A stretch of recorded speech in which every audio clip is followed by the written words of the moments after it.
Let's see, predictions. One needs to be very cautious, as you might expect. The Iranian situation could change tomorrow. And I mentioned this even last year. I said, the Supreme Leader could, choke on his cello kebab, I think were the words I used.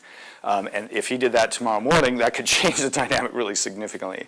Mir Hossein Mousavi, the main opposition leader currently under house arrest in Iran, if he gets shot or blown up or somehow disappears, that could change things on the Iranian side. But all that's going to change in Iran is the timeline. I really think it's inevitable. This Islamic Republic in the configuration that it is at the moment cannot sustain itself, especially in this broader regional context, without even further undermining all of its own, all of its own stated, goals, aspirations, and principles.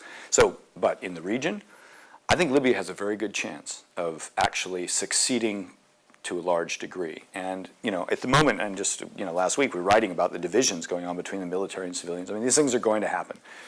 One hopes that Libyans are, will find that they are sufficiently mature to take these things on. But remember, Libyans too, along with many of these people in the region, have been going for decades with no experience of civil society, so they are really starting from scratch. They don't know what to do with that freedom that they have in many respects. So they are learning, as they go. Now, they've got lots of good examples. They're trying to figure out how to bring those together, but they've also got other variables that weren't, that weren't factors in Eastern Europe and things, for example, with Islamists and other stuff. So we'll see how far that goodwill, can actually go. But I think that Libya is the one that's going to be, hopefully is going to be the one that surprises us. Syria, we could be in this stalemate 6 months from now.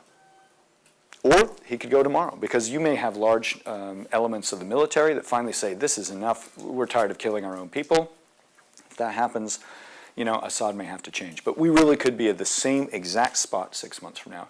Yemen, we've seen this new surge of violence, but there have been many fluctuations over the last 7 months that this thing has gone on. So I don't know what's finally going to make it happen. The one thing I can confidently predict is that, nearly every moment that has mattered in this Arab Spring, from the first self-immolation to the fall of Tripoli, has actually been, the timing of it has not been able to be predicted.